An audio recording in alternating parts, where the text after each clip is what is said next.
2 ತಿಂಗಳಿಗೆ ಚೆನ್ನಾಗಿದೆ.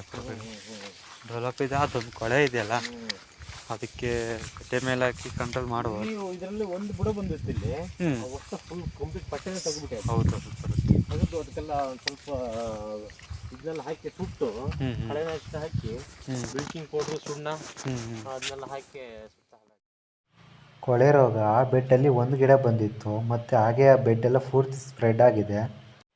ರೋಗ ಬಂದಿರೋ ಬೆಡ್ ಮೇಲೆ ಶಿಲೀಂಧ್ರನಾಶಕ ಸಿಂಪಡಿಸಿ ಪ್ಲಾಸ್ಟಿಕ್ ಕವರ್ ಪ್ಯಾಕ್ ಮಾಡಿದ್ದಾರೆ. ಇದು ಅದೇ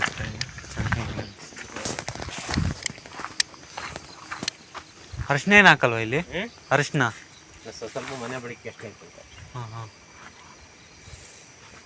ಅರಿಶಿನ ಇಲ್ಲಿ ಸ್ವಲ್ಪ ಹಾಕಂತ. ಗುಂಡ್ಲಪೇಟೆ ಕಡೆ ಜಾಸ್ತಿ ಹಾಕ್ತಾರೆ.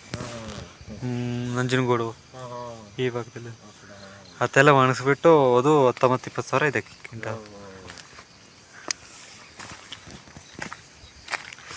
ಇದು ಈ ವರ್ಷಕ್ಕೆ ಕ್ಲೀನ್ ಮಾಡಿ ಇಟ್ಟಿರೋದಾ?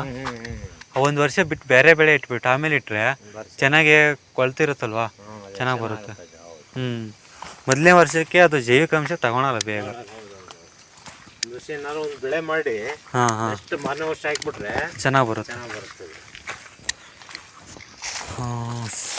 ನಮಗಿನ್ನು ಇದು ರಾಗಿ, ಜೋಳ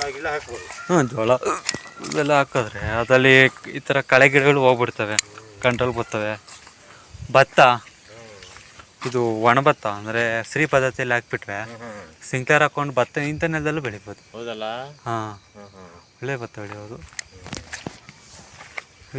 ಇದು KRH4, ಕೇರೆಟ್ಟು, ಒಣಸಿರಿ, ಭರಣಿ ಎಲ್ಲ ವೆರೈಟಿ ಇವೆ.